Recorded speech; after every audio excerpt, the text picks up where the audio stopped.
share with you a quick history of our organization. So Rights and Democracy, which we call RAD for short, was founded in 2015 on this theory of change that it takes people power that we build year after year to make the kind of big, bold, long-term changes that we want to see in this country. And part of that theory of change is that we need political infrastructure, in this case, a membership organization, to sustain the momentum necessary to do that work throughout and in between elections. So RAD members and staff work on issues that matter to our communities, organize for policy change at the state and national levels, and recruit and train a pipeline of progressive candidates to run for office. And all of this is in pursuit of a government that works for all of us and speaks for all of us. So RAD is a membership organization, and I hope that you'll join us if you're not already a member, so that we can together grow this movement and win more in the future. So just to step back and kind of take stock of where we are in the current moment, when I heard that Senator Sanders was suspending his campaign, I'll admit I felt a little numb after the disappointments of Super Tuesday and the waterfall of bad news that we've had over the past several weeks. It was kind of hard for me to register the emotional crash from the high of Bernie's pre-Super Tuesday campaign, but it was also a reminder for me of the long-term nature of this fight. Being resilient in the face of defeat is a necessary part of doing grassroots political work, because let's face it, we're not going to win every single time. And so I think it is important to mourn if you were really hoping to see a Sanders presidency. It's good to take that time to do so, but when it comes down to it, Bernie's campaign was never about just one candidate. His theory of change through a political revolution has always assumed the need for a broader and deeper movement than a single presidential campaign can mobilize. So it's appropriate to mourn for the dream of the Sanders White House, but there are untold opportunities that this campaign and the ongoing work of progressive grassroots organizing that I think we have yet to realize. So that's why we're here tonight, because the entire message of Bernie's campaign, captured so succinctly in that campaign slogan, "Not me, us," is that the movement is all of us, and it will take all of us being involved to move us toward the future we want to see. So tonight's conversation is about where we go from here. We know we're not going to be able to get to everything, but we're hoping to provide some information and some inspiration so we can keep the momentum going, talk about some of the current struggles that are going on, especially those related to the people's bailout at the national level. Also, just to recognize how far we've come and look ahead at what we need to do at every level, local, state, regional, federal, etc. So we've got some introductory speakers and then 2 panels, and we're going to follow that with a Q&A. So we're going to start at the local level, then talk to some state leaders, and then move on to some national leaders. In an attempt to minimize disruption, everyone on the call will be muted and unable to unmute. What this means is that there may be a pause between speakers as our moderator unmutes the next speaker, because they need to go through all the pages of all you awesome participants who are on the call. So we really hope that you'll share questions with our panelists. So to do that, please post your questions in the chat. And we'll go through them and pull out questions during the open Q&A. We also have some questions that were emailed ahead of time, which is really great. We'll also be posting a poll or 2 during the meeting to help guide our conversation, and we'll let you know when those are live so you can participate. And finally, we're recording this event and we'll post it to YouTube and Facebook later this week so you can revisit it or share it with your friends. So now I'm going to pass it over to my fellow RAD board member, Sebastian Fuentes.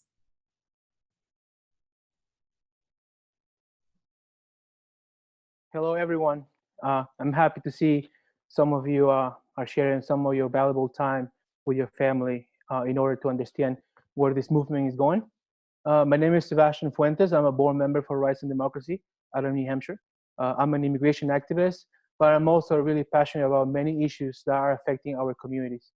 I also want to share with you that I'm the first Latino delegate to the Democratic National Convention that ever came out of the North Country of New Hampshire.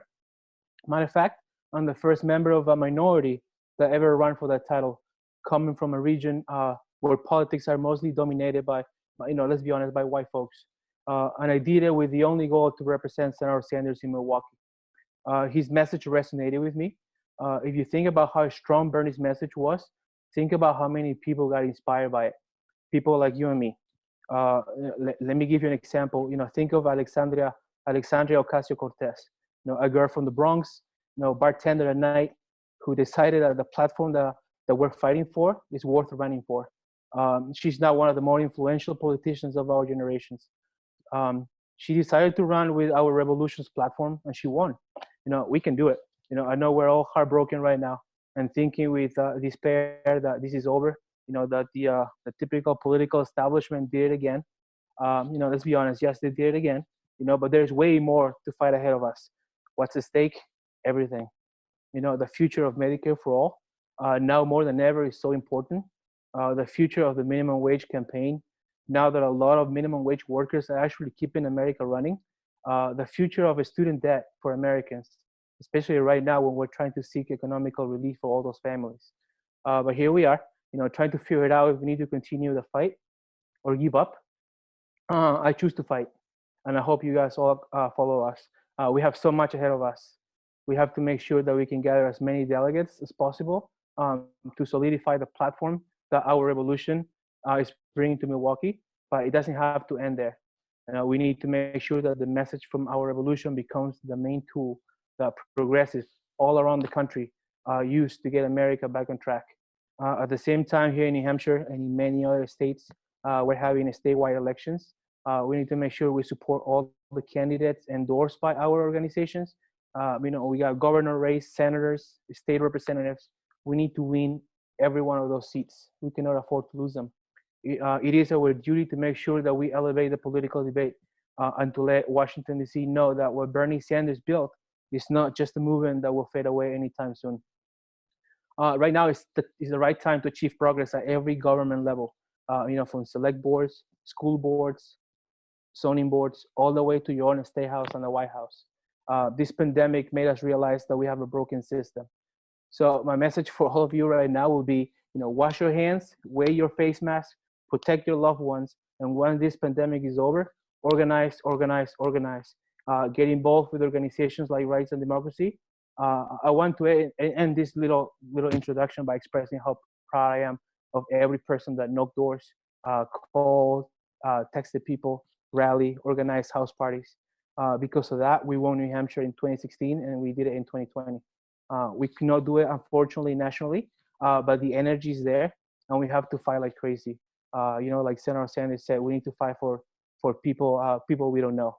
So just join us tonight. Thank you for coming. Support your delegates and keep on burning. Thank you, everybody.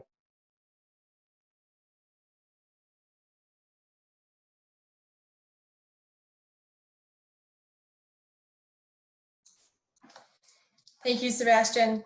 Now I'd like to introduce Surah Hightower. She was a RAD endorsed candidate just a few months ago. She was just elected to City Council in Burlington, Vermont. Great, thanks, Allison. I guess I want to start by letting everyone know that I was not born into politics. I tell this story sometimes. When I was a teenager, I asked my father which presidential candidate he was voting for, and he told me, "You don't ask people that, it's nobody's business." So voting wasn't even really on my radar. I didn't even vote when I turned 18 for Obama as a presidential candidate. So being involved in the political sphere was relatively new for me. I did love cities starting in college, and I saw them as a place to really quickly and effectively make change, especially in environmental and social justice, especially environmental, which is my background. Then I moved to Burlington, and I found myself in a progressive hub where I found people were questioning how to do things, and they were active and they were voting. But maybe that didn't matter as much as I originally thought it would. So I joined the Development Review Board a few years after I moved here, and I was welcomed as a pillar of diversity. I was a minority, I was female, I was a renter, I was in my 20s. And it took me a few months to understand that I was singular both in my identity as well as in my perspective. Over and over again, I found the board approving projects that were designed by distinguished architects, and less so supporting projects that were hand-drawn by homeowners that were coming in front of the board asking for approval. Every board member was really kind and thoughtful, but in my opinion, they were stuck in a paradigm that expensive plans were good and others were bad. And I think between that and some of the things like joining RAD on the popular, I forgot what it was called, the People's Convention last year, I started to see that we are united in our asks. We know what we want. We generally have a good understanding of what we need, but we have so many representatives who are really almost incapable of hearing us because they're stuck in the paradigms that they hear. In Burlington specifically, after months of controversy, I wanted to see more citizen oversight of the police department. I wanted to see radical changes to our transportation system. I wanted to see changes in our parking policy to allow increased housing density. My representative, who is a kind, intelligent, smart person, had been in power for over 30 years, and I just did not see her calling for, even allowing some of the changes that I wanted to see. So I ran for office, and my amazing campaign manager managed to wrangle over 30 volunteers, a mix of old hats, many of them from RAD, as well as people who had never done anything political before. My social media manager never worked on any kind of campaign. My data manager never worked on any kind of campaign. Dozens of people who had never knocked doors before made calls, wrote postcards. And so we managed to knock on every door at least once. We did a second sweep of the city nearly a month before the election. I personally knocked on my ward's low-income housing, where the other two campaigns didn't even send a representative. Yeah, and so I managed to win with more than half of the votes in a three-way race, which was great. And so with me, the city council has finally has again achieved gender parity. I'm the first woman of color to be on the Burlington City Council, which is also exciting. But I think this all leaves me with when a developer or an attorney or anyone else runs for city government, they're not always, but often part of a paradigm on how the world works and should work. And I think we need people to run who are outside of that paradigm. I was the only person who was not part of the industry on the development review board. Moreover, when I just left it a few weeks ago, I was the only woman on it. So it's like we're really not achieving some of our even basic diversity goals. So I believe we're the only ones who can truly represent our viewpoints. We need to participate and run. We need to get another woman on the DRB. That's not even a running position. And there's so much work left for us to do at the local level. And I think that's where we can really make a lot of change, even in the face of great national disappointment.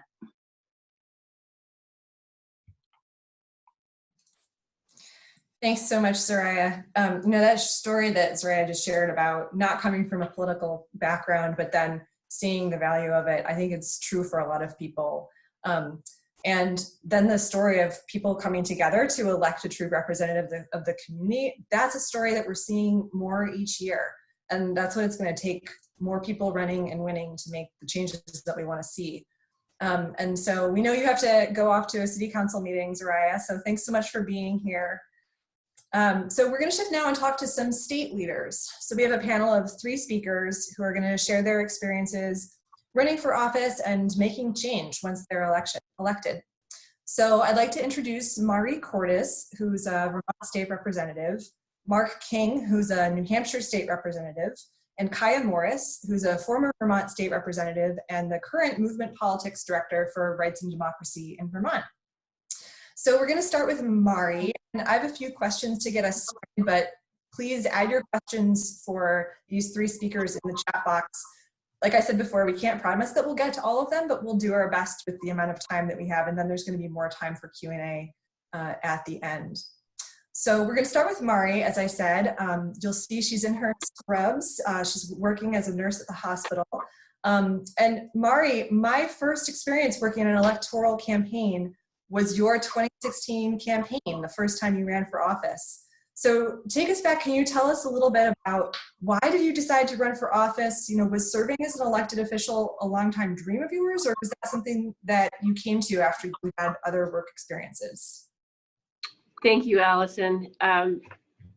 For the record, I'm a founding member of Rights and Democracy and a former advisor. So I've been involved with RAD and super appreciative of Rights and Democracy for a long time. I had no intention of running for office or no thought of it. I was busy being an activist from when I was quite young, actually. I got my first degree in natural resource management, economics and policy in Ann Arbor. I was an activist there. When I came to Vermont, I was a founding organizing member of our nurses union here at UVM Medical Center and became its second president. And I'm proud that our union is one of the member-led organizing type unions, not a business style model. I've been involved in various nonviolent direct actions around the environment, around gender equity, and most recently around healthcare. Been very active in the healthcare reform movement. So three people asked me 3 times, and apparently that I learned that that's common for people that I identify as women in our culture, that it's not something that a lot of us aspire, and maybe more in my generation. I'm 61 years old, I'm a grandmother, I've been a nurse for 32 years in Vermont. So while I've been very interested in addressing inequities in power structures, in oppression, I always have come at it from the point of view of an activist, and how can we collectively pull together to create the change that we need. So it wasn't until, like I said, 3 different people asked me 3 different times, and started to break down the barrier of me thinking that I couldn't be a state legislator, I couldn't be a representative. Why would I have the qualities necessary for that? And I did, as Allison said, I ran in 2016, was endorsed, one of the early endorsed people by Senator Sanders. And Allison was an amazing member of my campaign team, both in 2016 and 2018. And I'm going to get right into some challenges I had. One was running as a woman. And I think also as an older woman, as I age, I am recognizing experiencing some ageist issues. I decided to run, but the party didn't choose me. So I first ran as a progressive Democrat, and it was the progressives that were asking me to run. And I ran in the Democratic primary, and it upset there was an open seat. There was a Republican, wasn't an open seat, but there was a Democrat and a Republican in my 2-seat district. So we wanted to flip that Republican seat. The party had chosen another person to run in the election, the general election for that 2nd seat.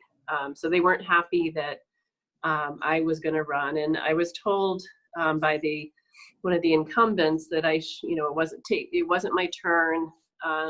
You should be a select person first. So I think that's one of the challenges that especially people that are running with really bold progressive platforms, being told it's not their time. So I kept pushing, and I did win in 2018, flipped that seat, the Republican seat. So now we're a 2-seat Democratic or Democratic progressive district. RAD was incredibly helpful. As an activist and an organizer, my intention was and it's been very reinforced as I have served in my second year of my first term. Very reinforced that we need to bring into places of power, elected power, the mindset and the spirit and the will of someone who is solidly in the community as an organizer, as someone who has an inherent understanding of who needs to be at the table and usually isn't. And that was something that RAD really helped me with, including classic organizing, face-to-face conversations, and organizing walk routes and different sorts of face-to-face activities. So the just classic organizing they were really profoundly helpful in getting to parts of my district that other folks had not gone to. I had a lot of people actually tell me that they didn't really, what I had to say didn't really matter to them. It was that I showed up, that I came to their house. And another woman said, I was at the end of a dirt road way back in the hills, and my mobile app, I didn't have reception, so it was hard to see where I was going. And a woman pulled up and asked what I wanted, and I told her who I was, and she said, you don't need to go to any of the houses on this road. We're all voting for you, and every time I see your sign, I know I'll be safe there. And that was the town, actually. That town is what carried me over the finish line. That's a great story. And we know you have to run in just a moment, but real quick before you go, what are you hoping that you'll accomplish during your time in office? And has the COVID-19 pandemic changed your priorities? The COVID pandemic has absolutely not changed my priorities. I've fought for universal publicly financed healthcare for decades. I'm also an environmental activist. I bring my activism into the State House and am known for that now. I think the COVID pandemic has, and I think probably most of us on this meeting would agree, has shown a huge light on the horrible disparities of our oppressive, destructive economic and social systems. And I'm very concerned, very, very concerned about this moment in time that, and I think one of our jobs as activists and elected leaders is to make sure that people are voting and making choices based on what the best possible outcome would be, and not from fear.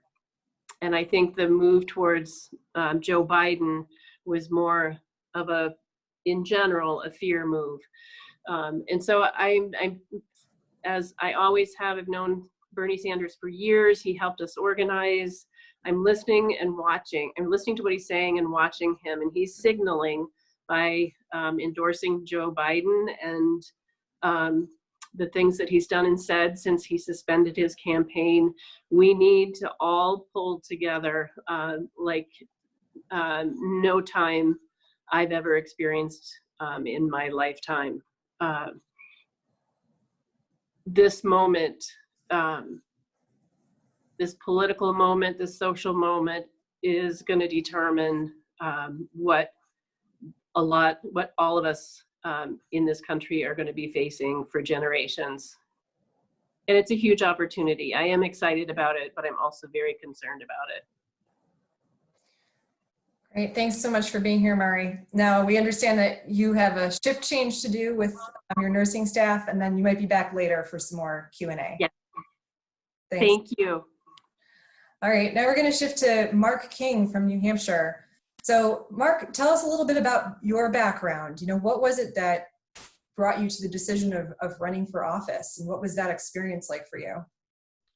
Well, I'm active in the community with RAD, but I've always had those progressive values, and working on the Sanders campaign, working to get him to run, run for president, and talk to him in about 2014. I was president of my local. I'm a member of American Federation of Teachers, Local 4831, Federation of Public Employees. And I was president for a few terms. Sanders would come to New Hampshire, and I'd get a call saying he wanted to talk to some labor folks to find out what are their membership's concerns. So in working with the senator and talking to the senator, I actually at one of those meetings told him that we organize around the person who is less threatening to our needs as working people, and that if we had someone with the values and a track record, we could organize around them and win. And we certainly have striven for that. But working with his campaign got me involved and noticed. I'd knocked doors for Obama. I'd knocked doors, for the coordinated campaign, 2008, 2012. But the campaign came, or the New Hampshire Democratic Party asked me to run. I pretty much said, thank you, but I don't have time for that. And Rennie Cushing, a dear friend, talked to him, and he said, what did the senator ask us? And I was like, yeah, because, the whole time in doing stuff around Bernie and talking to him, his big issue was, can you get people concerned? Can you get them involved? Can you get them to stand up and take part in their governance? So I called the campaign and said, I'm raring to go, and knocked doors, and actually won. I'm in my second term.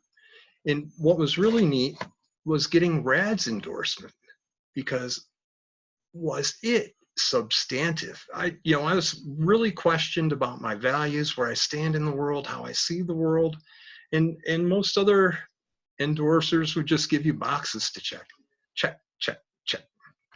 And I was really impressed with RAD. I see that reality endorses Sanders, our progressive values. We've seen the calamity of climate change and climate chaos play out around us in the world. We see that our low-wage workers are, in fact, some of our most essential workers. So, job creators, you're nothing without us working folks. And the fact that healthcare is linked to employment is unworkable, and always has been. And we see it now, and we can see how unjust it is. I believe as community organizers that we work in the realm of what's politically possible, and with our shared work achievable. I think that we're a counterpoint to the corporate status quo. And working with RAD, I believe we're speaking to enlivening the beloved community. And that's the antidote to submission to the establishment of the corporate and financial elite. And as I drive up to Concord, heading to the State House, I know that thanks to the work we RAD members did surveying Granite Staters to develop the People's Platform, that I stand in solidarity with the will and values of the majority of our state's working folks.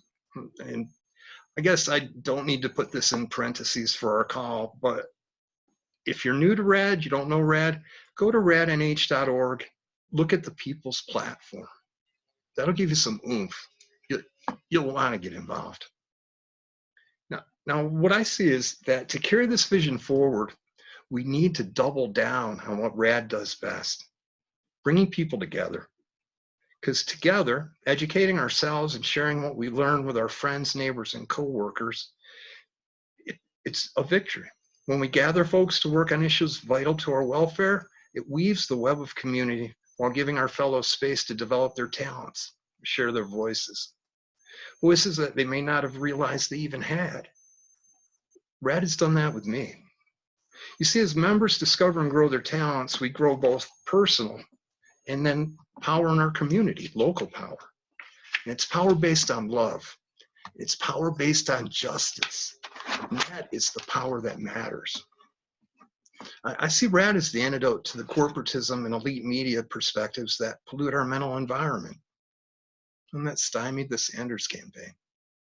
I know we have to pull together, work forward. At this moment, our state needs us. Lord knows our nation needs us.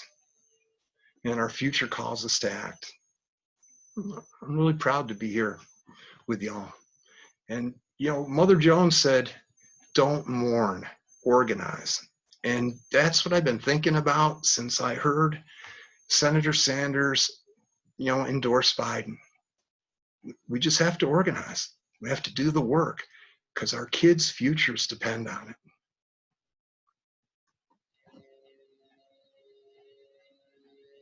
Thanks.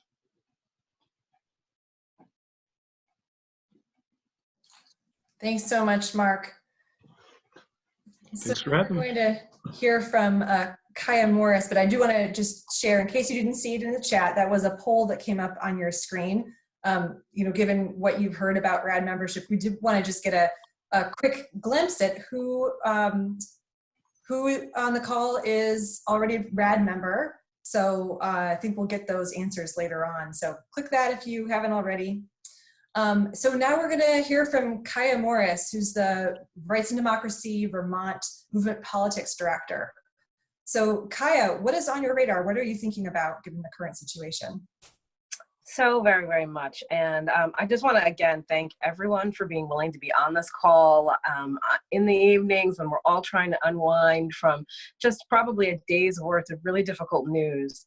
But we do see so much hope and inspiration, I think, every day from so many different people. So I'm excited to be a part of this conversation tonight. So my role here today is actually a fairly unique one. Although very similar to something that many of you can relate to. I'm a mother of a young Black son. I'm a daughter, I'm a sister, an aunt, a friend. I'm the child of revolutionaries who believed wholeheartedly and were passionate about human rights and civil rights. But I've also been a member of the working poor for most of my life, caught in that kind of liminality between paychecks or whether or not you can get fuel, whether you're going to use your money for healthcare or to keep a roof over your head. And where things changed for me was that I was able to step up and become the second African-American woman in the history of the state of Vermont to serve in the state legislature. I was able to get access to a space of power and privilege that most will never see in their lives and have been, by design, kept us from being able to access fully. So what I think got me to this place of power and what I believe we need to continue to harness is what I call political courage. So this political courage is really the ability to push forth policy that's responsive to the needs of the people, regardless of the consequence, meaning that you can push forth and you should push forth the policies that are necessary to be able to really drive our social justice agendas that are not popular, may not get you reelected, but are critical for our time on this planet. And it has to be centered on true social justice. And so our electeds have to not be willing to just speak truths when it's convenient or when it's a time to run or in these moments of courage, but they need to maintain that courage and accept that that power that we've given to them is not theirs to hold and is granted by the people. So what is important? I know it seems like an unusual thing. I'm a movement politics director. So really, what is that about? It's about taking that incredible grassroots power that we've all built that is really the foundation of this moment in time and of these political movements that Senator Sanders stood very strongly in front of, that's based on histories and generations of people who have been fighting for our lives, right? And that political courage, that ability to hear the will of the people and to move people into spaces of power and influence, that's really key. But the most important part about this is that it's a shared leadership and that it is not about creating a movement messiah, right? So I wept the morning that we heard the announcement about Senator Sanders stepping out of that race. And much of it had to do with the heartbreak that I feel that there are still many who cannot find a candidate that they feel they can stand behind because they don't understand yet how that power moves and how it is ours to yield.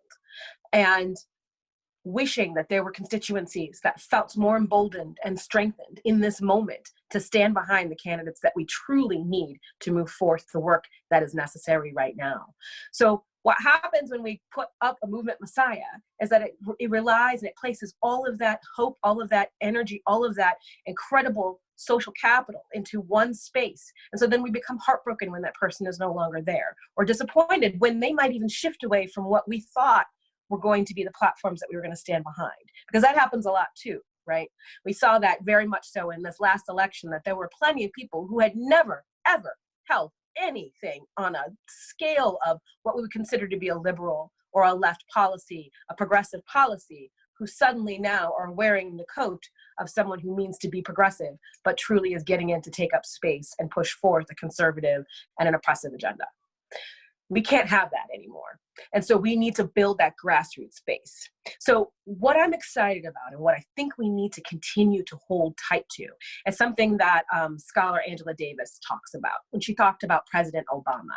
And so she said that the problem was that people from the Obama campaign who associated themselves with that political movement did not continue to wield that collective power as pressure that might have compelled President Obama to move in more progressive directions, right?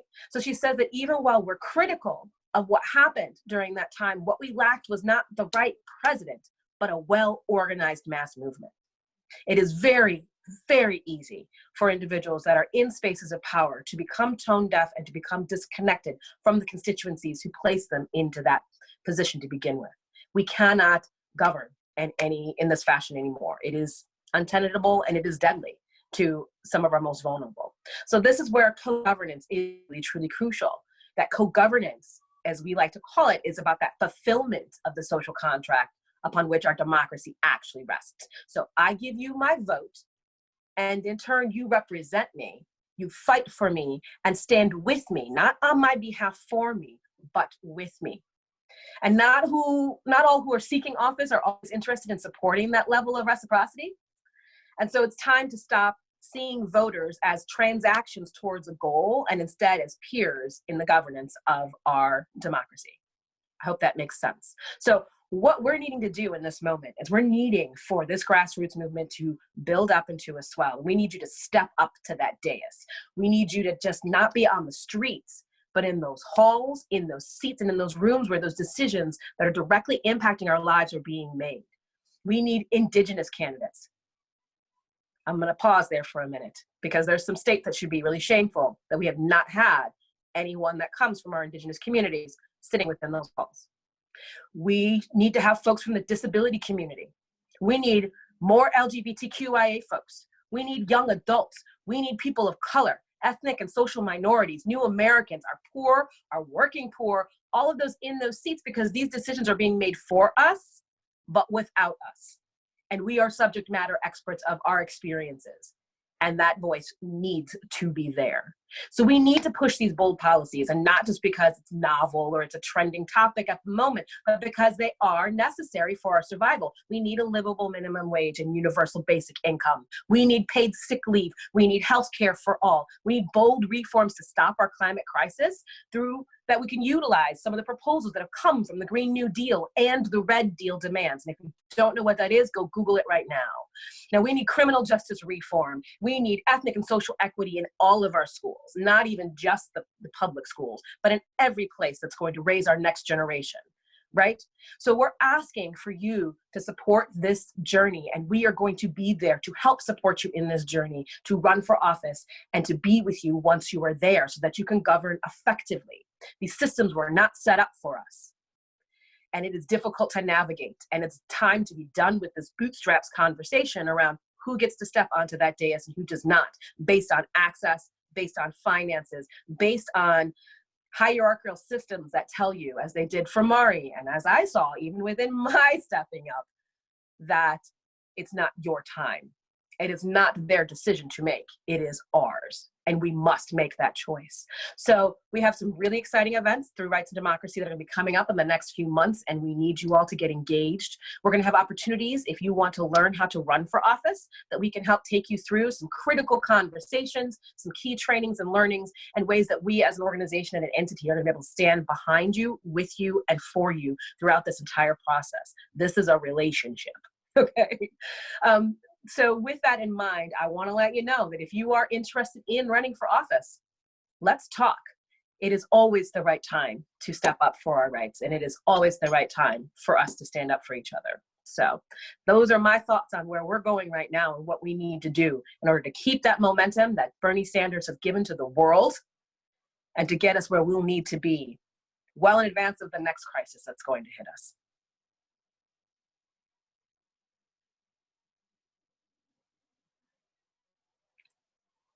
So thank you. I look forward to your questions later. Thank you so much, Kaya, for that inspiring call to action. And just judging by the comment thread here, it is resonating with a lot of people. So thank you so much. We're going to move on to our panel of representatives and leaders from the national level. So at this point, I'm going to hand it over to RAD Executive Director, James Haslam, who is going to moderate that panel. And you'll see on your screen, another poll has been shared. So if you haven't seen that yet, do take a look. And this question is about the issues that matter to you and your community. Hey, everybody. It is so incredible to see all of you here. Obviously, this is a moment that none of us could have imagined. And as Kai said, you know, how everyone is pressed right now with your family and work obligations. I'm so thankful that so many people came to tune into this conversation. As Allison said, I'm the executive director of Rights and Democracy. I live in Vermont. Just quick background before we get into the panel. You know, Rights and Democracy was started in 2015, and when I was part of the group that started, it was people like Kaya, like Mari Cordes, who you just heard from, like Mark King in New Hampshire, who were part of the original conversations about why we needed to build this kind of organization. And it's just fascinating to think back now, you know, really less than 5 years later, about where we are as a movement. And it's incredibly both exciting and demoralizing. You know, I think for many of us who supported Bernie's campaign these last 2 times, we got incredibly close to winning a transformational change, and the letdown is pretty significant. But also looking at how much has been built over that time, you know, as one of the reasons that I got excited about Bernie's campaign, and when we were in the beginning of building RAD, it resonated tremendously, is because, you know, Bernie, when he said this thing around calling for a political revolution, I was like, what does he mean by that? It's kind of big words. But what he said was that it was more than just electing, you know, a movement messiah or a candidate. It was actually more than just electing a new president. That the challenges in front of us had to be this bigger movement, electing people up and down the ballot, yes, but also being organized in our communities and having the kind of people power necessary to fight beyond the elections, in between the elections, and around the issues. And so that's what we were trying to build, Rights and Democracy, and that's why, you know, given the time, we were very much, you know, part of the political revolution in our DNA as an organization. As an organizer, I never, like Zariah, I grew up in a household that was not political. I never imagined doing this work. But about 1999, I started getting involved in things in Vermont as an organizer around workers' rights, and then eventually universal health care, and trying to mobilize against wars and for climate justice. And in that time, I was able to work with Bernie Sanders for really, you know, that pretty much that whole period. And, you know, in a very real way, this notion of like, how do we sort of work with Bernie and his campaign and all the things that people get excited about, but to actually build something long lasting and durable that can fight and lift up many, many, many more leaders in the process has been a question I've been wrestling with as an organizer, you know, for 20 years now. What we see, you know, moving forward in this period is much of, you know, what the same as before, but with these, you know, incredible circumstances that we're in. And so I'm going to move to the next panel, because Rights and Democracy, part of our, we got started in Vermont, moved to New Hampshire, but we also really thought it was important that our work is deeply grounded in a national movement. Being in these small states, our struggles in our future is deeply connected to not only people across this country, but across this planet, especially when you take in account the climate crisis. So we are part of 2 national networks, and we're excited to have 2 incredible leaders from both those networks here. And we're also part of Our Revolution as a strategic partner for years, and building with the progressive movement. So we're extraordinarily excited to have Congressman Ro Khanna to be on the panel, along with Ana Maria Archila, the co-director at the Center for Popular Democracy, and Kaniela Ng, who is the Climate Justice Director at People's Action. So we're going to be able to have a panel discussion where we'll go through and have them each be able to present, and then we'll have questions at the end. And I see some fabulous questions already up here in the chat. We're going to start with Ana Maria Archila. And if folks did not, we've been thankful to have Ana Maria in Vermont and in New Hampshire a bunch of times over the last couple of years. She came first with Adi Barkan, and when we did the Be Our Hero tour with Bernie Sanders events in 2018. She came back this December, and we honored her with a Human Rights Award for the Rights and Democracy Institute, and did events in both states, and then was back with us knocking on doors in New Hampshire. She has an incredible career organizing with Make the Road, and their leadership with the Center for Popular Democracy has been extraordinary. So super thankful that you're able to join us tonight, Ana Maria. First question is, essentially in this moment, what do we need to do to build, and what is the significance of the work that we're doing here as part of a national movement? Well, thank you so much, James, and to all the other people who have shared their brilliance in this call. I guess I want to start by saying thank you to all of you for choosing to be here, to be in community, to connect across the physical distance that we are having to experience because of the coronavirus.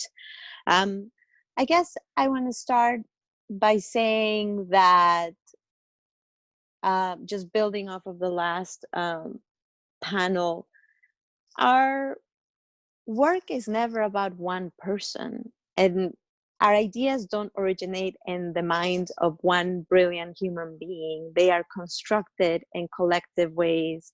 They are refined and shaped by the experiences of many, and they are fought and won and defended by thousands of people who don't know each other and who may never meet each other. And so even though we are all feeling both the incredible disappointment of seeing the candidacy of Bernie Sanders come to an end in this moment, and we, I think, really recognize that his kind of leadership is that his leadership, his moral clarity, the ideas that he lifted up are what is urgent, what is needed in this moment, that all these things that people said were very radical are actually just urgent right now, necessary, and entirely possible. If we dare to fight for one another, if we are able to use this moment to and help our political leaders, or those who are elected into office, some of whom are political leaders and some of whom are just elected officials, to understand that this moment is not about a virus or epidemiology. This moment is about who we are as a society and whether or not we can use democracy to take care of one another. And I have been so fortunate to share so many moments of struggle with members of Rights and Democracy from Vermont and New Hampshire, especially in the last 3 years under the Trump regime. I have had the opportunity to be on the streets and in the halls of Congress with many, many members, many of whom are here, and I am so happy to see you. First fighting to protect the ACA, getting arrested again and again in the halls of Congress, then fighting to protect and fighting for immigrant families who were being separated at the border, fighting alongside our brother Adi Barkan to push back against the Trump tax cuts, the GOP tax scam, fighting against the nomination of Brett Kavanaugh to the Supreme Court. And all of these fights are fights that were animated by a sense of hope and optimism about what is possible when people show up for one another. And all of these fights were fights that had at the center the idea that we can be better, that our society can be constructed to enable us to take care of one another in moments of crisis. And this moment, obviously, is the deepest crisis that we have faced in generations. And that at the center of those fights is always this idea that both each one of us has to be willing to listen to the voice inside that says, I must do something. And then each one of us has to be able to join with others in fighting.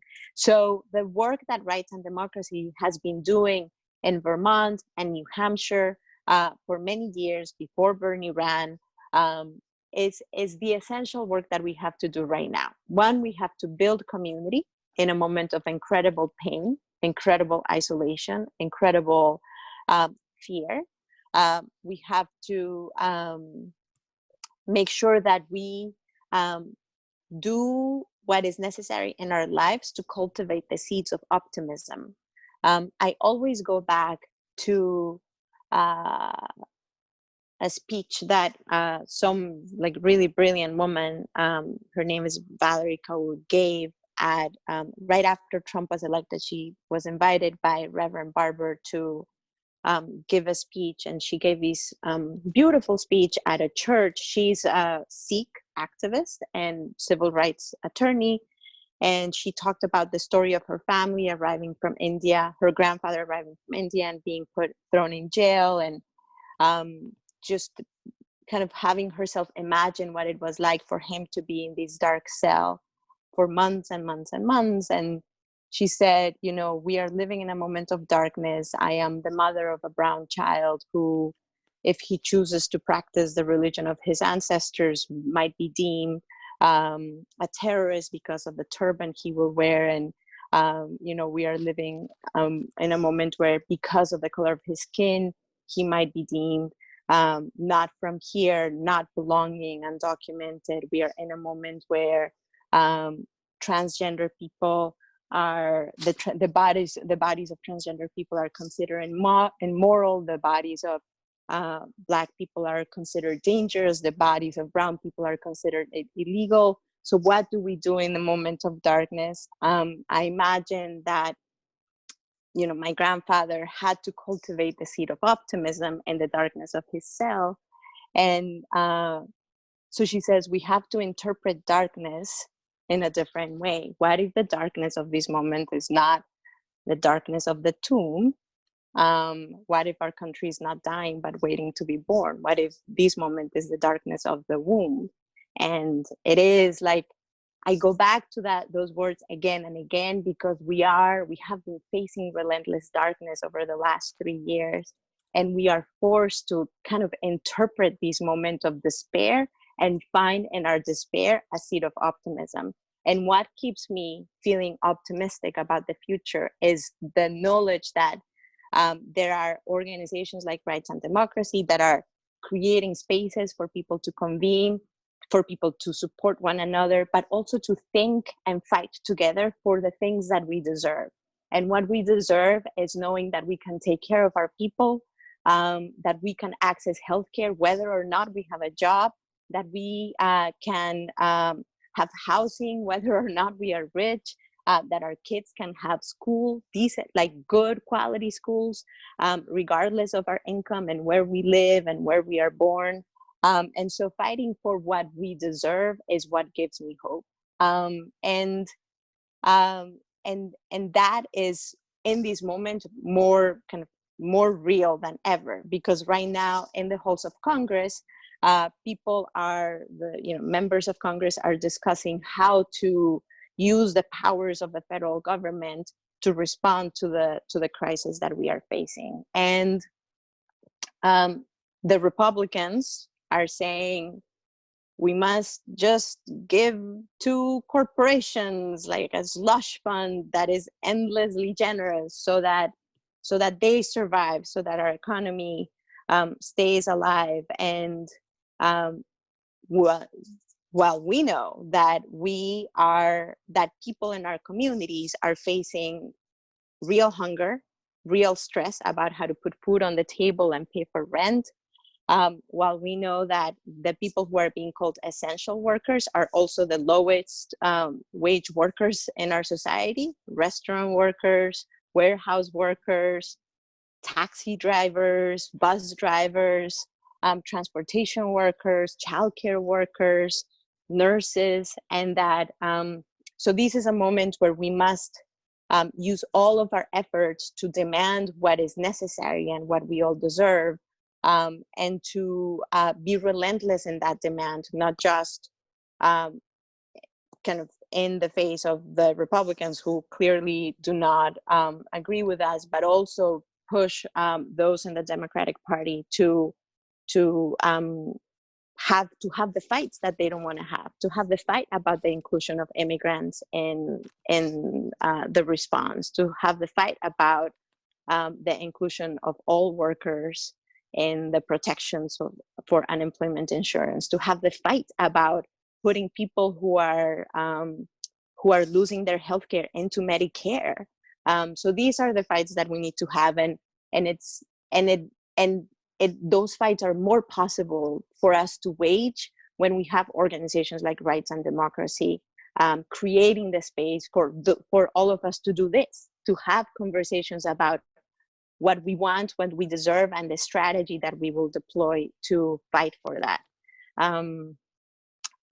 So let me stop there, because I actually really want to hear people's thoughts and ideas about how we fight in this moment. And I feel like it is okay for us to hold incredible sadness and incredible hope for what is possible at the same time. In fact, that is required in a moment like this one. And being with you gives me tremendous hope. Thank you so much. Really, really, really deeply appreciate that. We want to get to the questions. I'm going to move right to Kaniela. I heard about Kaniela when in 2018, when he was a movement candidate running Inspiring campaign in Hawaii, and then was very thrilled to see that he joined our other national network, People's Action, as the Climate Justice Director, and excited that he was able to join us tonight. So Kaniela, take it from there. Thanks, James. And man, Kaya, Maria, like that was super, super inspiring. Like I was stoked to be on this call with you all, and hope we get a chance to get to know each other better later. But yeah, just like what Allison said in her opening, I don't know, James didn't really mention it, but I didn't win that race for Congress, right? Like what we saw for Sanders, we don't win every battle.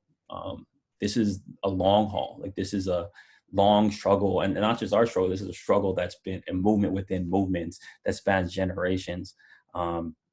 Like in Hawaii, when the plantation owners first came in, they divided people, the workers, by race, and so they couldn't speak to each other. So we had to create our own language, Pidgin English, in order to even communicate. And that's why someone like me now are like 8 different races.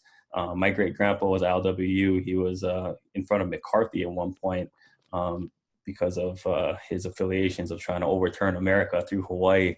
So we come from this background, and actually a lot of our ancestors died in pandemics like we're seeing now. So if ever we feel weak, like we've got to recognize that the bloodline that we do come from. So I didn't lose every fight. We win some too. So when I was 22 years old, like Kaya, politics kind of found me. I didn't go looking for it. They were trying to cut my major I would have to take 2 more years to graduate college. I was a first generation student. Like there's no way I could have afforded that. My brother pushed me to run for student government, got involved in that. We passed a socialized bus pass instead of $300 per student. For the poor kids, it was $5 for everyone. Everybody gets a bus pass. Even the rich kids love that. Right. So I figured like, oh, this is something that like I like to do, and it makes sense to me. But I wasn't like thinking left or right or anything like that. But then a Tea Party guy got elected on my home island when I was 21, and it was 2010. And he decided to pretty much all the luxury developers that were wiping out natives, let alone local people from our island, was funding his campaign. He could have been the next Republican governor in Hawaii. He was very strategic, but this was a district that went not just to a non-native, but to someone, it's always been a white man from California since statehood who's represented a Republican in a Republican district. The median house is $1.2 million. But we realized that this is a resort town, but there's a ton of workers that got pushed out to the edge of the district. And if they come out and vote, then we'll win. So I didn't have a single volunteer because we didn't have an organization like RAD around us until I knocked on over, I think, 5,000 doors in the first round. And then 15,000 doors later, we won by 26 points, despite being outspent 10-1. So through 6 turns in the State House, we passed like same-day voter registration. We passed 100% renewable energy goal, driver's license for undocumented people. But I realized that, you know, when I did like a rent control bill, there wasn't a single tenant organization in Hawaii. When we did a $15 minimum wage bill, there wasn't a single worker center or even unions that are still organizing here in Hawaii around those sorts of issues. So we realized really quickly that there's just only so much you can do just legislatively without real on-the-ground organizing, especially on the national level, especially when you're talking about climate change. So my job now in People's Action is focused on climate. I think my story is not a unique one. A lot of folks that make up the membership of our organizations, especially in RAD, share these sorts of stories. You know, if you're from the rural areas, the poor or working class, like my father passed away when I was young. My mom had to take care of 4 kids and her grandma. Like this is a common struggle. And I think organizations like RAD give people like me a real voice. So at People's Action, we're really proud to support RAD's work and seek resources for them to build it out. And right now, I sit on this coalition called the Green New Deal Network, and they're launching a $17 million campaign around building support for the Green New Deal. And the idea is it's going to be really grassroots from the ground up. And I think when I look at RAD's work around like building a coalition for like the whole New England, that gives me a lot of hope, because I think there's been some false starts on like the Green New Deal where we just think that if we just have a good idea and it's coming from the Hill, people will rally behind it, but it has to be the other way around. Because if you're not coming into our communities and being like, maybe we shouldn't build on native land and like build on Mauna Kea without actually having support from native folks, or if I'm worried about getting shot on the street, especially, you know, our friends in Black communities, if they're worried about getting shot when they're walking to the grocery store, maybe you should talk about all of that first before you talk about melting ice caps, right? So I think that approach to organizing is what we're trying to move on the national level now. And rather than just staffing out and kind of sprawling out, actually resourcing groups that are already doing the work and have been for decades and sometimes even generations. So right now, in this moment, I think it's intense times, but it's inspiring times. I don't want to I don't think I can say any of this better than Kaya and Adoria there, but I will say that it's like this moment is kind of flipping the lid on our system and showing everyone how fragile and absurd it is, that we can't just hit pause. We can't just hit pause on capitalism for 2 weeks without everything just dissolving into complete shit and utter disarray. Like just 2 weeks now, and then we're like in a new recession, and now it's been a month, and I think we're on our 4th bailout package now. So it's obvious now that the system we're in doesn't work, not just for our most marginalized, but for like the vast majority of us. We're learning about the disconnect between Wall Street and Main Street, that somehow with 17 million people unemployed, Wall Street just broke a record. We have the highest Dow and highest employment at the same time. And most importantly, we're seeing Congress pull trillions of dollars out of thin air. So what we're learning is that scarcity is a political choice. And that's the scarcity that the Republicans use to, cut our programs. That's the scarcity that feckless Democrats use to justify not having that political will that Kaya talked about. It's a myth. We have enough to meet everyone's basic needs. We just got to be willing to organize the people to demand it. So I think that's why we're all here. I lost in 2018, but the thing about moving candidates is you don't really lose. After our race, on the day of election, we had 400 people knocking on doors. I don't know what that is for Vermont, but like for us in Hawaii, that's a ton of people, right? We had Alex come out on Ocasio-Cortez in the last week, and from there it just kind of went bananas. And after our election, those same people went ahead and started the occupation on Mauna Kea. They laid down their bodies to block the desecration of our mountain, and over 6,000 people were taking part of the occupation at one time. And then we shifted that to opening day at the Capitol in the legislature. And about 6,000 people, the same songs, the same oles, the same occupation once the legislature started. They started a bail fund, which raised over $3,000 to start these sorts of direct actions that were popping up all across the state once Mauna Kea happened. And they continued to knock on doors every day, passing bills like driver's license with the gender X marker, or starting new organizations like the Community Bail Fund. So yeah, I lost. It was hard. It's hard on the family, but look, the movement, I think, is stronger than it's ever been here in Hawaii. This isn't about a candidate for Congress. This isn't about a candidate for president.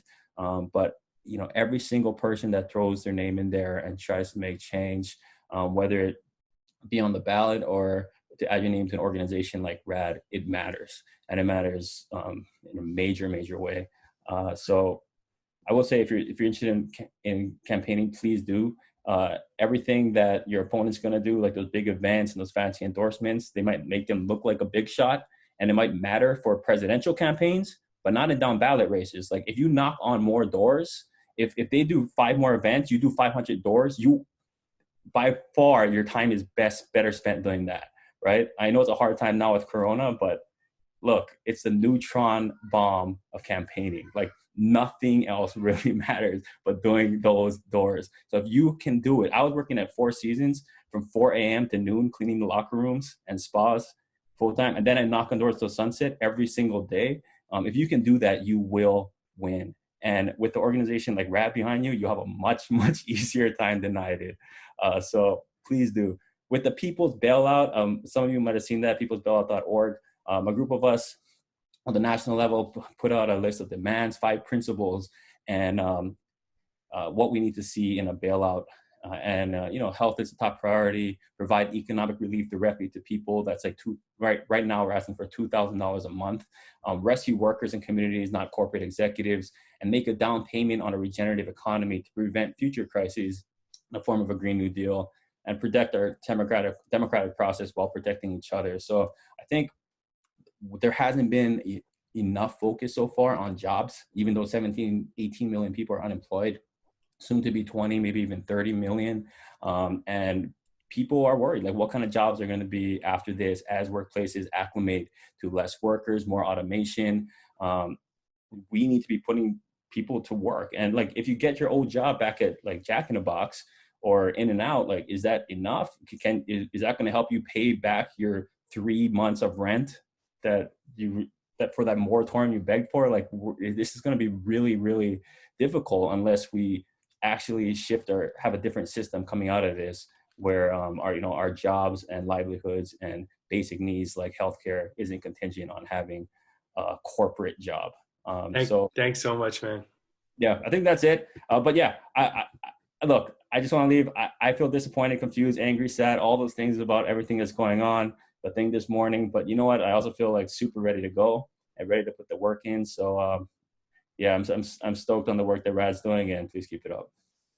Thank you so much. It's so good to be working with you. That was super inspiring. I know we have so many amazing speakers. I think we're going to have another poll in a second from our team about ways people can get involved.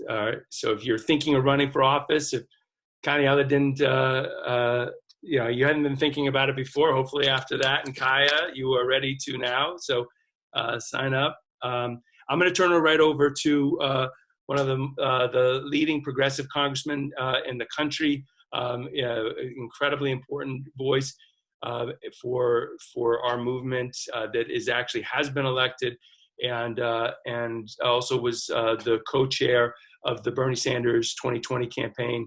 Thank you so much for joining us, Ro Khanna from California. Well, James, thank you. Thank you for your incredible leadership in founding Rights and Democracy, for the incredible role this community played for Bernie Sanders. He's so appreciative, and as is everyone who was part of the campaign. I was inspired to hear Ana Maria and Kaniela right before me. They're such incredible leaders, and it's an honor to be on a panel with them. And thank you for taking the time. I mean, I know how hard it is. My district has been very hard hit in Santa Clara County, and we've been sheltering in place almost a month now. But these type of community events, I think, give all of us hope. Let me tell you some of the things I think are so critical. We're in a healthcare crisis. That means we need a healthcare response. And so far, we haven't seen that from Congress, not a sufficient one. I mean, as people have said, millions of people are losing their jobs, and they need healthcare. Now, let me put this in perspective. If we were just to extend Medicare for every person who has been unemployed and who is without health insurance right now, just for that temporarily during this COVID crisis, it would cost about $50 billion a month. Now, if we do that for 10 months, which hopefully the crisis will diminish before 10 months, but let's say we said we're going to do that for 10 months. Well, that's $500 billion. Now, we just gave $500 billion to the industry. How can we not afford to provide health care for everyone with $500 billion? So that, in my view, should be our priority. How are we going to cover everyone during this crisis? We're only as safe as the least insured. And then we have to look at, why is it that some of these companies, have you ever wondered this? Why is it that after 2 weeks they came asking for money? I mean, we have conservatives lecturing working families saying you need at least 1 month or 2 months of savings. Of course, a lot of people can't afford that savings. I mean, we know that many people can't afford $400, $500 unexpected expenses, but conservatives don't hesitate to lecture families about saying, put away money, have a reserve. And you're telling me these corporations didn't have enough reserve for payroll for more than 2 weeks? They were engaging in stock buybacks. They were engaging in dividend payouts to shareholders. We need wholesale reform to require multinational corporations, billion-dollar corporations, to have a payroll reserve for 3 months, 6 months, so that workers don't lose their pay on the shortest time for a downturn. Now, I think that money that went to the corporations should have gone strictly for worker pay. That's what Canada did. Frankly, that's what the conservative government in Boris Johnson in Britain did. They provided money that said, okay, if you're going to use that money for payroll, for paying workers, we're going to do that. But we're not going to give a bailout with unrestricted access that you get to do whatever you want when your companies have engaged in stock buybacks. One of the things we need to have in this next stimulus is protection for actual workers. Yes, we live in a remote age and a digital age, but think about this. Think about how many workers are actually making this interaction possible. How many people we need to keep our electricity flowing, to keep the internet running, to keep us fed with groceries, to make sure that we have medicines, to make sure that we can still have a functional system. People who are driving our trucks and working at the warehouses. I mean, unbelievably, 60 million people in this country are still working. They're risking their health. They deserve hazard pay. They deserve premium pay for what they're doing. They deserve to have safe working conditions. I had a story of someone going into my district. They were going to a grocery store and they couldn't get the grocery store to agree to social distancing. I mean, there have to be safety guidelines for these folks. And we can't have to have them treated as employees, not independent contractors. The reality is many of them don't have the benefits, don't have the privileges of employees, and are being exploited as independent contractors. Many of these workers have been invisible, but now all of us, I think, appreciate that they are absolutely essential for our economy and our country to function. And one of the lessons of this crisis should be that we treat them with more respect. We give them the pay that they deserve for the work they're doing, and that they have childcare, they have health care, they have the ability to live a middle-class life. And that has to be part of our next stimulus, and the Progressive Caucus is pushing for that. We also have to push for rent assistance. I mean, there are businesses in my district, not just rent for individuals, which is critical, but small businesses, immigrant communities that have had restaurants that have gone completely under possibly, and their landlords are still insisting on rent. I mean, they can't have back pay on the rent. We need to make sure that the federal government is stepping in to help people with rents, to help people with mortgages. We need to make sure we don't make the mistake of 2008, that the support from our federal government goes to people, workers, middle class, not to large corporations. If we don't do that, we're going to continue to sow the distrust in government that has existed. Let me end with this, because I don't want to go long. I know you've had such a great lineup of speakers. People say, you know, what is the future of the Sanders movement, the folks who supported him? Let me tell you, I've spoken to Senator Sanders. He's very upbeat. He understands we got to the 10-yard line, and we won a lot of the ideological battles. We won the battle of Medicare for all in terms of people accepting it. We won, thanks to all of you, the battle that public education should be expanded to include free college or free vocational education. We won the battle that we should not be getting into these unconstitutional wars like in Yemen. We won the battle to say that people need a living wage in this country and the wealth shouldn't be concentrated in the top 1%. So we need to make sure now that those get into the platform. We need to make sure that those values are fought for in Congress, and that the new Democratic administration is going to take up the causes that are unbelievably popular amongst the Democratic electorate. And then now, given the unfortunate crisis, most Americans realize we're necessary. But change is not easy. I mean, when you think about it, think about how far Bernie Sanders came. No one in this country, very few people in this country knew who he was. I mean, James knew who he was because he's from Vermont, but very few people in this country knew who he was in 2015. And 5 years later, his agenda is basically dominating the Democratic Party. If we could do that in 5 years, think what we can do in the next decade. When I think about change, I think about my grandfather. I mean, he spent 4 years in jail in the 1942 with Gandhi, fighting for India's independence. And today, his grandson represents one of the most economically influential districts, Silicon Valley, in the United States Congress.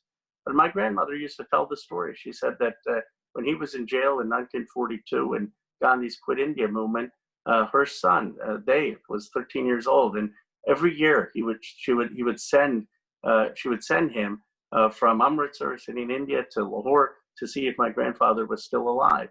And the guards in the jail, they didn't tell the son whether he was alive or not. And for 4 years, my grandmother didn't know whether he was alive or not until they were reunited. Those are the sacrifices. I know everyone on this call has a story like that.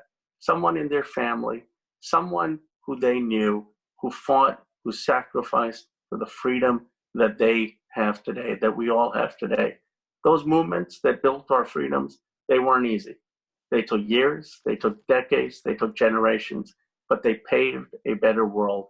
And I know all of us can do that. We've come so close. If we just continue to fight, I'm confident we are years, moments away from the dawn of a new progressive era, and all of us are working to build that, and rights and democracy is absolutely essential to making that happen. Thank you.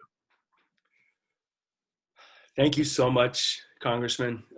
Thank you for taking the time to join us, and for all your inspiring words. I know we are closing in towards the end of our event. We're clearly going to have a follow-up conversation around this stuff, just looking at all of the questions that we've have here in the chat. Incredible questions, and as we see, how things change from day to day, from developments in this incredible times. I'm going to turn to Allison Nyhart, has been working with the team to look at all the questions and see what we might be able to get to. I'm going to turn it over to Allison, and we're going to be able to go into some next steps after the questions. Thanks so much, James. Yeah, we won't have enough time to get to all the questions, but I do want to share this first one and see which of the panelists might be interested in responding. I think this is a really interesting question. It's how do we balance the need to advocate for vitally needed issues that voters may not be ready to fully commit to? How do we balance that with the need to win elected offices immediately to implement needed reforms? So there's a little bit of a strategy question there.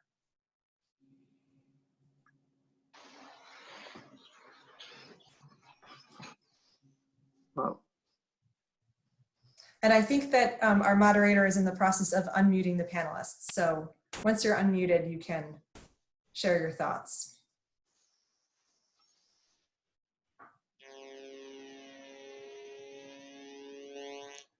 do you want me to weigh in? Go for it. Go for it. I'll be very brief. If you look at my model of inspiration is Dr. King. And if you look at his famous speech, the I Have a Dream speech, it begins, of course, with 50 years ago, 100 years ago, when he's talking about the Emancipation Proclamation. But he purposely has that language in there because he's echoing Lincoln's Gettysburg Address. And I think one of the things that great leaders do, like Dr. King, that we can all learn from and understand, is that they talk about change and the change they want as part of the culture and values of the nation. They don't make it seem that it is apart from where the country is. They make it seem that it is actually a fulfillment of the ideals and the vision of where we are. So when we talk about, for example, Medicare for all, we need to remind people this was part of the Democratic platform since 1980. FDR was for this. Harry Truman was for this. John F. Kennedy ran on it. Jimmy Carter ran on it. It was stripped out of our platform in 1980 with the Reagan Revolution. So this is not some new idea. It's not some far out idea. It's actually a fulfillment of the New Deal that Democrats have been fighting for since '45. And I think the more we can ground our policies in this country's founding vision and in our history, the more the ideals and the electability will coincide and converge. Great. Do any of the other panelists want to share their thoughts? I think in educating our populace, educating our constituents about the issues, it's like what RAD does. We bring folks together. And by bringing folks together and helping raise their consciousness, it makes the changes that they might not have seen as possibilities become possible. Well, what you believe you can achieve. And if you understand that working together, you can change the political landscape, you can work, you will work together. People are morally decent deep down. We just need to help bring them together so they can realize they have power in the face of a system that tells you your whole life, listen to the teacher. You're powerless. Raise your hand to go to the bathroom kind of thing. We need to stand up and stand tall together. Great, thank you. Well, I know that we are closing in on 8 o'clock, so we would have loved to have more time for conversation, but we want to be respectful of everyone's time. So we have one last call to action from New Hampshire State Organizing Director, Isaac Grimm. So I'm going to let Isaac take it from here.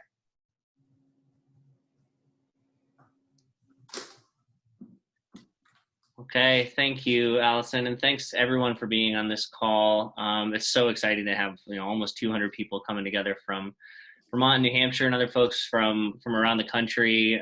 Saw a shout out from Nevada and other folks from way out across the Pacific. So thank you everyone so much for being together with us today. I know it's a really hard time for a lot of us for many reasons, but it's important to remember that movement building is it's more like carving stone than whittling soap. It takes strength, it takes patience beyond what we think is even possible. And what happens in the next 100 days of this pandemic is going to have consequences for what's possible in our politics for the next generation. You know, now more than ever, we have to reach within deeply to find strength, and we have to reach out broadly and connect with others deeply so we can continue building our movement. So if you're not already a member of Rights and Democracy, like was said before, join if you can. I know this is a hard time for folks, but now it's more important than ever that we get involved, that we volunteer, that we become members ourselves. And you can sign up at radvt.org/support or radnh.org/support and talk to others about joining, right? Anyone can join, anyone can help in whatever way they can. That could be becoming a monthly sustainer. That could be becoming a dedicated volunteer. There's so many ways that we're working hard to make sure that everyone who wants to become involved can become involved. A couple things to name. This Thursday, if you're in New Hampshire, or even if you want to just learn about it, we have an electoral training that's going to be from 6 to 8 p.m. That is for folks who want to run themselves or who want to be really powerful lead volunteers supporting candidates running for office. You can find the information about it at Rights and Democracy NH's Facebook page. And next Thursday, we'll also have a statewide healthcare justice call. Same thing, check out our Facebook page for more information. Vermont has chapter meetings coming up over the next 2 weeks. Go to Rights and Democracy VT to see those upcoming events. We will have virtual town halls by the end of the month that are going to focus on how our states need to be responding to the COVID crisis, how our governors need to step up, how our state legislators need to step up to fill in the gaps from what's not happening on the national level, thanks to the right-wing stranglehold on our political system. If you're not from New Hampshire or Vermont and you want to stay involved with our national networks, look up the Center for Popular Democracy and People's Action. People's Action has a national call tomorrow. Center for Popular Democracy has a lot going on you can plug in on, so look them up on social media or their websites. Everybody save the date for May 16th. We're going to have a visioning session on what we want out of the Green New Deal and like getting ourselves out of this headspace and into the headspace of the space of what we can actually create over the coming decade, something that's really important for us right now. So save the date for May 16th. We'll be following up with everyone. And everyone who's filled out this poll that just came out of like, what are the ways you want to get involved? Please do fill that out if you haven't already. We will follow up with you and we will help get you to plug in the ways that make sense for you based on your strengths or the ways that you want to grow, the way you want to help build the movement. So be ready to dive in. No one's going to save us but ourselves. And this fight we're in is a fight for our lives. It's the fight for the lives of people that we don't know, but who we love because they're human beings. And this is a fight for our future and a fight for our planet. So keep your spirits up, keep up the fight. Thank you again so much to the panelists who joined us who are incredibly busy. And thank you all so much for joining this call. We'll connect again really soon. Thank you.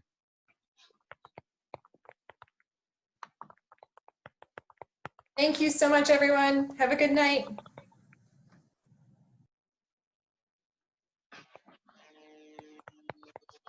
Good night, friends.